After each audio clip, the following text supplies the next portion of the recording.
ನಮಸ್ಕಾರ, ಬೀದರ್ ನ್ಯೂಸ್ ರೌಂಡಪ್ಗೆ ಸ್ವಾಗತ. ನಾನು ಹನುಮಂತ್ ದೇಶ್ಮುಖ್. ಬನ್ನಿ ಕ್ವಿಕ್ ಆಗಿ ನೋಡೋಣ ಬೀದರ್ ಜಿಲ್ಲೆ ಮತ್ತು ಜಿಲ್ಲೆಗೆ ಸಂಬಂಧಪಟ್ಟಂತ ಇಂದಿನ ಪ್ರಮುಖ ಸುದ್ದಿಗಳನ್ನ. ಕರ್ನಾಟಕ ಲೋಕಸೇವಾ ಆಯೋಗದಿಂದ ನೇರ ನೇಮಕಾತಿಗೊಂಡು ಯಶಸ್ವಿಯಾಗಿ ತರಬೇತಿ ಪೂರೈಸಿರುವಂತಹ 21 ಸಹಾಯಕ ಅರಣ್ಯ ಸಂರಕ್ಷಣಾಧಿಕಾರಿಗಳಿಗೆ ಅರಣ್ಯ ಸಚಿವ ಈಶ್ವರ್ ಬಿ ಖಂಡ್ರೆ ಅವರು ನಿಷ್ಠೆ ದಕ್ಷತೆಯ ಪ್ರತಿಜ್ಞೆ ವಿಧಿಯನ್ನು ಬೋಧಿಸಿದರು. ಬೆಳಗಾವಿಯ ಸುವರ್ಣಸೌಧದಲ್ಲಿ ನಡೆದ ಕಾರ್ಯಕ್ರಮದಲ್ಲಿ ಮಾತನಾಡಿದ ಅವರು, ಎಲ್ಲ ಪದವೀಧರರಿಗೂ ಸರ್ಕಾರಿ ನೌಕರಿಗಾಗಿ ಸೇವೆ ಸಲ್ಲಿಸುವ ಅವಕಾಶ ದೊರಕುವುದಿಲ್ಲ. ನೀವೆಲ್ಲರೂ ಪ್ರತಿಭಾವಂತರು ಮತ್ತು ಅದೃಷ್ಟವಂತರಾಗಿದ್ದೀರಿ. ಕೃಷಿ, ವಿಜ್ಞಾನ, ಇಂಜಿನಿಯರಿಂಗ್ ಮತ್ತು ಅರಣ್ಯಶಾಸ್ತ್ರವನ್ನೇ ಅಭ್ಯಾಸ ಮಾಡಿ ಪದವಿ ಪಡೆದವರು ಇದ್ದೀರಿ. ನೀವೆಲ್ಲರೂ ಯಾವುದೇ ಆಮಿಷಕ್ಕೆ ಒಳಗಾಗದೆ ಅರಣ್ಯ ಮತ್ತು ಅರಣ್ಯ ಸಂಪನ್ಮೂಲ ಹಾಗೂ ವನ್ಯಜೀವಿ ಸಂರಕ್ಷಣೆ ಮಾಡಬೇಕು ಅಂತ ತಿಳಿಸಿದ್ದಾರೆ. ಸೇವೆ ಸಲ್ಲಿಸಲು ಆಸಕ್ತಿ ಉಳ್ಳವರಾಗಿ ಸ್ವಯಂ ಇಚ್ಛೆಯಿಂದ ಅರ್ಜಿ ಸಲ್ಲಿಸಿ ಸಹಾಯಕ ಅರಣ್ಯ ಸಂರಕ್ಷಣಾಧಿಕಾರಿಯಾಗಿ ಆಯ್ಕೆಯಾಗಿದ್ದು ಅರಣ್ಯ ಮತ್ತು ಅರಣ್ಯ ಉತ್ಪನ್ನಗಳ ಸಂರಕ್ಷಣೆಗೆ ಬದ್ಧನಾಗಿರುತ್ತೇನೆ. ನಾನು ಸಹಾಯಕ ಅರಣ್ಯ ಸಂರಕ್ಷಣಾಧಿಕಾರಿಯಾಗಿ ಅರಣ್ಯ ಸಂರಕ್ಷಣಾ ಕಾಯ್ದೆ 1963, ವನ್ಯಜೀವಿ ಸಂರಕ್ಷಣಾ ಕಾಯ್ದೆ 1972.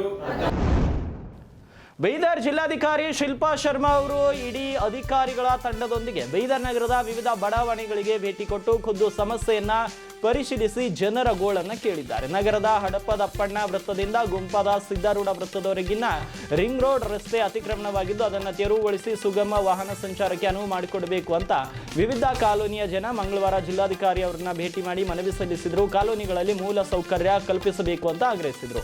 ಮನವಿ ಸ್ವೀಕರಿಸಿ ಖುದ್ದು ಸ್ಥಳಕ್ಕೆ ಬಂದು ಪರಿಶೀಲಿಸುವುದಾಗಿ ಆಶ್ವಾಸನೆ ಕೊಟ್ಟಿದ್ದ ಜಿಲ್ಲಾಧಿಕಾರಿಗಳು ಇಂದು ಸ್ಥಳಕ್ಕೆ ಭೇಟಿ ನೀಡಿ ಪರಿಶೀಲನೆಯನ್ನು ನಡೆಸಿದ್ದಾರೆ.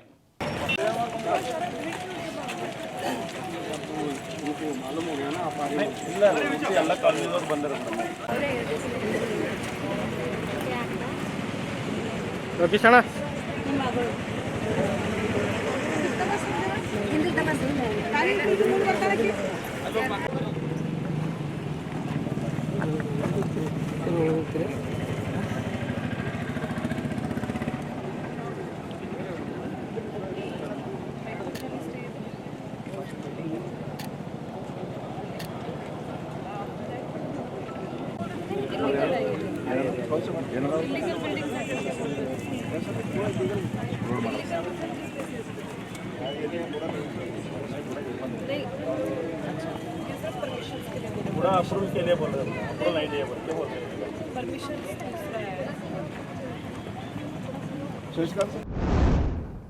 ಬಸವ ಕಲ್ಯಾಣ ತಾಲೂಕಿನ ಫರತಾಪುರ್ ಗ್ರಾಮ ಪಂಚಾಯತ್ ವ್ಯಾಪ್ತಿಯ ನೀಲಕಂಠವಾಡಿಯ ಪ್ರಾಥಮಿಕ ಶಾಲೆಯಲ್ಲಿ ನೀರಿನ ಸಮಸ್ಯೆ ಇತ್ತು. ಆ ಸಮಸ್ಯೆ ಕುರಿತು ನಿಮ್ಮ ಉತ್ತರ ಕರ್ನಾಟಕ ನ್ಯೂಸ್ ಸುದ್ದಿಯನ್ನು ಬಿತ್ತರಿಸಿತ್ತು. ಗ್ರಾಮ ಪಂಚಾಯತ್ ಅಭಿವೃದ್ಧಿ ಅಧಿಕಾರಿಗಳಿಗೆ ಹಲವು ಬಾರಿ ಶಾಲೆಯ ಮುಖ್ಯ ಶಿಕ್ಷಕರು, ಅಡಿಗೆ ಸಿಬ್ಬಂದಿಗಳು, SDMC ಅಧ್ಯಕ್ಷರು ನೀರಿನ ವ್ಯವಸ್ಥೆ ಮಾಡಿಕೊಡಿ ಅಂತ ಮನವಿ ಮಾಡಿಕೊಂಡಿದ್ರು ಕೂಡ ಅವರು ತಲೆ ಕೆಡಿಸಿಕೊಳ್ಳದೆ ದರ್ಪ ಮೆರೆಯುತ್ತಿದ್ರು. ಆದರೆ ಕೊನೆಗೂ ಗ್ರಾಮ ಪಂಚಾಯತ್ ಅಭಿವೃದ್ಧಿ ಅಧಿಕಾರಿಗಳು 1 ವರ್ಷದಿಂದ ಇಲ್ಲಿನ ಅಡುಗೆ ಸಿಬ್ಬಂದಿಗಳು ಪ್ರತಿನಿತ್ಯ 10 ರಿಂದ 15 ಕೊಡ ನೀರನ್ನು ಬೇರೆ ಕಡೆಯಿಂದ ತರುವಂತ ಪರಿಸ್ಥಿತಿ ಇತ್ತು. ಆದರೆ ಈ ಕುರಿತು ಸುದ್ದಿ ಬಿತ್ತರಿಸಿದಂತ ಉತ್ತರ ಕರ್ನಾಟಕ ವಾಹಿನಿಯ ವರದಿಯಿಂದ ಎಚ್ಚೆತ್ತುಕೊಂಡಂತ ಗ್ರಾಮ ಪಂಚಾಯತ್ ಅಭಿವೃದ್ಧಿ ಅಧಿಕಾರಿ ನಿನ್ನೆ ಅಷ್ಟರಲ್ಲಿಯೇ ಸರ್ಕಾರಿ ಶಾಲೆಗೆ ನೀರಿನ ವ್ಯವಸ್ಥೆ ಕಲ್ಪಿಸಿಕೊಟ್ಟಿದ್ದಾರೆ. ಸುದ್ದಿ ಬಿತ್ತರಿಸಿದ 24 ಗಂಟೆ ಒಳಗಡೆ ಅಧಿಕಾರಿಗಳು ಎಚ್ಚೆತ್ತು ಸಮಸ್ಯೆಯನ್ನು ಬಗೆಹರಿಸಿದ್ದಾರೆ.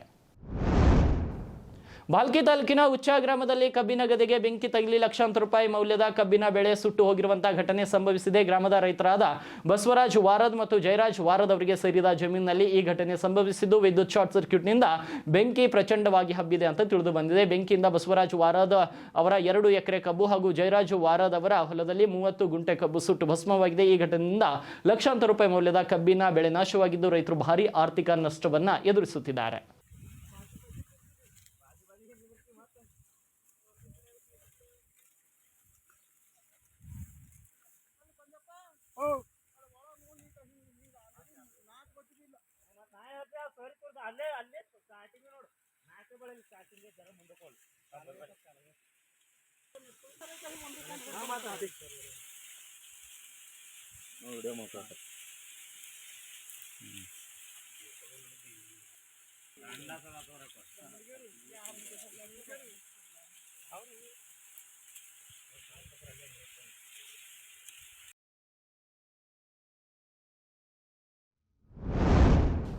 ಬೀದರ್ ಜಿಲ್ಲೆಯ ಬಸವಕಲ್ಯಾಣ ತಾಲೂಕಿನ ಸಸ್ತಾಪುರ ಗ್ರಾಮ ಪಂಚಾಯಿತಿಯ ಡಾಟಾ ಆಪರೇಟರ್ ನಿನ್ನೆ ತಡರಾತ್ರಿ ರಸ್ತೆ ಅಪಘಾತದಲ್ಲಿ ಮೃತಪಟ್ಟಿರುವಂತಹ ಘಟನೆ ನಡೆದಿದೆ. ಮೃತ ದುರ್ದೈವಿ ಅವಿನಾಶ್ ತಂದೆ ರಾಜಪ್ಪ ಟೊಣ್ಣೆ 39 ವರ್ಷದವರು ಅಂತ ಗುರುತಿಸಲಾಗಿದೆ. ಅತಿ ವೇಗ ಮತ್ತು ನಿರ್ಲಕ್ಷ್ಯದಿಂದ ಆಲ್ಗೂಡು ಗ್ರಾಮದ ಬಳಿ ಕಾರು ಪಲ್ಟಿಯಾಗಿ ಈ ಘಟನೆ ನಡೆದಿದೆ. ಅತಲಾಪುರ ಗ್ರಾಮದ ನಿವಾಸಿ ಸಸ್ತಾಪುರ ಗ್ರಾಮ ಪಂಚಾಯಿತಿಯಲ್ಲಿ ಡಾಟಾ ಆಪರೇಟರ್ ಆಗಿ 19 ವರ್ಷಗಳಿಂದ ಕೆಲಸ ಮಾಡ್ತಾ ಇದ್ರು ಅಂತ ತಿಳಿದು ಬಂದಿದೆ. ಬೀದರ್ ಜಿಲ್ಲೆಯ ಬಸವಕಲ್ಯಾಣ ತಾಲೂಕಿನ ರಾಜೇಶ್ವರ ಗ್ರಾಮದಲ್ಲಿ ಬುಧವಾರ ರಾಷ್ಟ್ರೀಯ ಹೆದ್ದಾರಿ ಪ್ರಾಧಿಕಾರದಿಂದ ರಸ್ತೆ ಅತಿಕ್ರಮಣ ತೆರವು ಕಾರ್ಯಕ್ರಮಕ್ಕೆ ಚಾಲನೆಯನ್ನು ನೀಡಲಾಯಿತು. ರಾಷ್ಟ್ರೀಯ ಹೆದ್ದಾರಿ 65ರ ಮೇಲಿರುವಂತಹ ರಾಜೇಶ್ವರ ಗ್ರಾಮದ ಮುಖ್ಯ ರಸ್ತೆ ಪಕ್ಕದಲ್ಲಿ ಅತಿಕ್ರಮಿಸಿಕೊಂಡಂತ ಅಂಗಡಿಗಳು ತೆರವುಗೊಳಿಸಲಾಯಿತು. 3-4 ದಿನಗಳ ಹಿಂದೆ ಅಂಗಡಿಯವರಿಗೆ ಅತಿಕ್ರಮಣವನ್ನು ತೆರವುಗೊಳಿಸುವಂತೆ ಸೂಚಿಸಿದರು. ಆದರೆ ಅಧಿಕಾರಿಗಳ ಸೂಚನೆಗೆ ಬಗ್ಗದ ಅಂಗಡಿ ಹಾಗೂ ಹೋಟೆಲ್ಗಳಿಗೆ ರಾಷ್ಟ್ರೀಯ ಹೆದ್ದಾರಿಯ ಪ್ರಾಧಿಕಾರದ ಅಧಿಕಾರಿಗಳು ಹಾಗೂ ಸಿಬ್ಬಂದಿಗಳು ರಾಜೇಶ್ವರ ಗ್ರಾಮದ ರಾಷ್ಟ್ರೀಯ ಹೆದ್ದಾರಿ 2 ಬದಿಯಲ್ಲಿ ಆಕ್ರಮಿಸಿದಂತಹ ಅಂಗಡಿಗಳನ್ನು ತೆರವು ಕಾರ್ಯಾಚರಣೆ ನಡೆಸಿ ಅಂಗಡಿ ಮಾಲೀಕರಿಗೆ ಬಿಸಿ ಮುಟ್ಟಿಸಿದ್ದಾರೆ.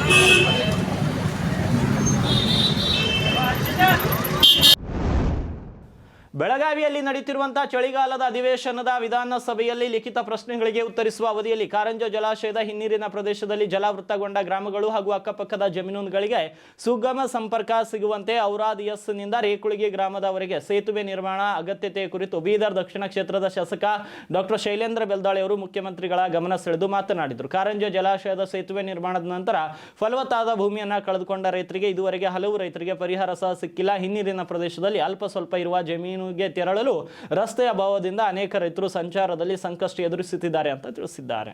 ಕ್ಷೇತ್ರದ ಕಾರಂಜ ಜಲಾಶಯದ ಹಿನ್ನೀರಿನ ಪ್ರದೇಶದಲ್ಲಿ ಬರುವ ರೇಕುಳಗಿ ಹಾಗೂ ಔರಾದ್ ಮಧ್ಯೆ ಸೇತುವೆ ನಿರ್ಮಾಣ ಮಾಡುವ ಕುರಿತು ನಾನು ಗಮನ ಸೆಳೆಯಲು ಇಚ್ಛೆಪಡುತ್ತೇನೆ.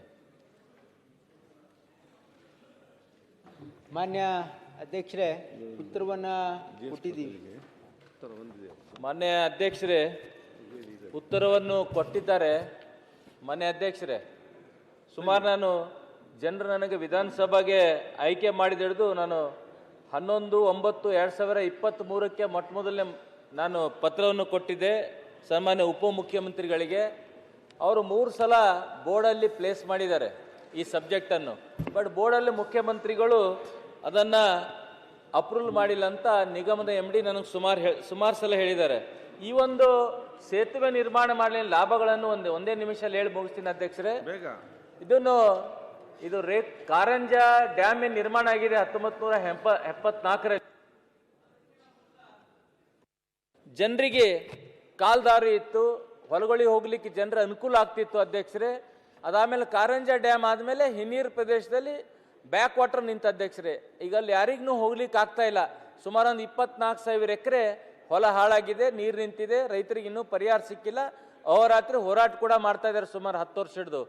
ಅಲ್ಲಿ ಸೇತುವೆ ನಿರ್ಮಾಣ ಮಾಡೋದ್ರಿಂದ ಓನ್ಲಿ 3 ಕಿಲೋಮೀಟರ್ಸ್ ಅಷ್ಟೇ ಸೇತುವೆ ನಿರ್ಮಾಣ ಇರುತ್ತೆ ಅಧ್ಯಕ್ಷರೇ. ಇದರಿಂದ ಸುಮಾರು ಒಂದು 25 ಕಿಲೋಮೀಟರ್ ಜನರಿಗೆ ಬೀದರ್ಲಿಂದ ಹುಮ್ನಾಬಾದ್ ಹೋಗೋದಾಗಲಿ, ಗುಲ್ಬರ್ಗ ಹೋಗೋದಾಗಲಿ, ಶೋಲಾಪುರ ಹೋಗೋದಾಗಲಿ NH9 ಹಾಗೂ NH15ಗೆ ಅನುಕೂಲ ಆಗ್ತದೆ ಅಧ್ಯಕ್ಷರೇ. ಇದು ಸೇತುವೆ ನಿರ್ಮಾಣ ಮಾಡೋದ್ರಿಂದ ಭಾಳಷ್ಟು ಜನರಿಗೆ ಸುಮಾರು ಖೇಣಿ ರಂಜೋಳು, ರೇಕುಳಗಿ, ಹೊಚಕ್ನಳ್ಳಿ, ಶ್ರೀಕಟ್ನಳ್ಳಿ, ಔರಾದ್ ಬೈದಾರ್ ತಾಲೂಕಿನ ಇಸ್ಲಾಂಪುರ ಗ್ರಾಮದಲ್ಲಿರುವಂತಹ ಅಂಗನವಾಡಿ ಕೇಂದ್ರ ಇದ್ದು ಇಲ್ಲದಂತಾಗಿದೆ. ಮಧ್ಯಾಹ್ನ 12 ಗಂಟೆ ಆದರೂ ಕೂಡ ಮಕ್ಕಳಿಲ್ಲದೆ ಅಂಗನವಾಡಿ ಕೇಂದ್ರ ಬೀಕೋ ಎನ್ನುತ್ತಿದೆ. ಅಂಗನವಾಡಿ ಕೇಂದ್ರದಲ್ಲಿ ಒಟ್ಟು 13 ಮಕ್ಕಳು ಓದುತ್ತಿದ್ದು ಮಧ್ಯಾಹ್ನ 12 ಗಂಟೆ ಆದರೂ ಕೂಡ ಯಾವೊಬ್ಬ ಮಕ್ಕಳು ಬರದಿರುವುದು ಅಂಗನವಾಡಿ ಶಿಕ್ಷಕರ ನಿಷ್ಕಾಳಜಿಯನ್ನು ಎತ್ತಿ ತೋರಿಸುತ್ತಿದೆ. ಅಂಗನವಾಡಿ ಕೇಂದ್ರದಲ್ಲಿ ಸಮರ್ಪಕ ರೇಷನ್, ಮೊಟ್ಟೆ ಇಲ್ಲ, ಸರಿಯಾದ ಗಾಳಿ ಬೆಳಕು ಕೂಡ ಇಲ್ಲ. ಮಕ್ಕಳು ಇಲ್ಲಿಗೆ ನಿತ್ಯ ಬರ್ತಾರೆ ಎಂಬ ಪ್ರಶ್ನೆ ಎಡೆ ಮಾಡಿ ಕೊಡ್ತಾ ಇದೆ. ಈ ಬಗ್ಗೆ ಅಂಗನವಾಡಿ ಕೇಂದ್ರ ಶಿಕ್ಷಕರನ್ನು ಕೇಳಿದರೆ ಇಷ್ಟೊತ್ತು ಮಕ್ಕಳಿದ್ರು, ಈಗ ಪಾಲಕರು ಬಂದು ಕರೆದುಕೊಂಡು ಹೋಗಿದ್ದಾರೆ ಎಂಬ ಉತ್ತರವನ್ನು ನೀಡಿದ್ದಾರೆ. ಬಡವರ ಮಕ್ಕಳು ಬರುವ ಅಂಗನವಾಡಿ ಕೇಂದ್ರಗಳ ಬಗ್ಗೆ ಮಹಿಳಾ ಮತ್ತು ಮಕ್ಕಳ ಕಲ್ಯಾಣ ಇಲಾಖೆ ಅಧಿಕಾರಿಗಳು ಕೊಂಚ ಗಮನ ಹರಿಸಬೇಕಿದೆ.